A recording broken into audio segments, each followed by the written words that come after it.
अस्सलाम वालेकुम viewers. Drama serial cafe बहारा की अगली एपिसोड में आप लोग देखेंगे कि फातिमा कामरान के मुंह से चुप करके इल्ज़ाम पर इल्ज़ाम सुनी जाती है और जब वो सब कुछ कहकर चला जाता है तो पीछे से आवाज़ देती है, मेरी बात तो सुने, मेरी बात सुने। कामरान के बोलने से पहले उस पर हर बात बता देनी चाहिए थी। कामरान भी अपनी माँ की बातों पर आकर फातिमा पर शक कर रहा है। एक तरफ वो फातिमा की हमदर्द बनती है और दूसरी तरफ उसकी जड़ें काट रही है और फातिमा से कहती है कि कामरान पता नहीं क्यों तुम पर एतबार नहीं कर रहा और दूसरी शादी करना चाहता है। और वो बेचारी अपनी दोस्त के आगे अपना रोना रोती है कि जिन्हें पूरी दुनिया नहीं बदल पाई उन्हें मेरी बदनसीबी ने बदल दिया।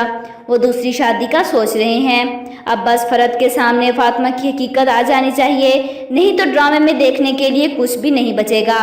वो खुद ही अपनी बेटी का मुकदमा अपनी बहन की अदालत में लड़कर जीत लेंगी और तब शाइस्ता बेगम को भी अपनी गलती का एहसास होगा कि वो अपने ही खून के साथ कैसी नाइंसाफ़ी कर रही थी।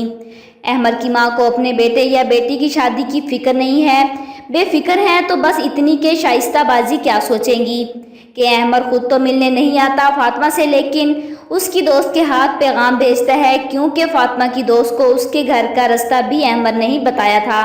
महलों के ख्वाब देखने वाली सनी की बीवी इस घर में जानकर उसे तंग कर रही है ताकि सनी खर्चों से परेशान होकर वापस अपने घर उसे साथ लेकर जाए। और सनी को भी अब जाकर कदर होगी अपने बाप की मेहनत की, पैसे की, अपनी माँ की मोहब्बत की। क्या लगता है अब फातिमा की हकीकत उसकी माँ के सामने आ जानी चाहिए?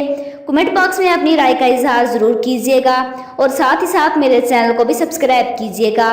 Thanks for watching.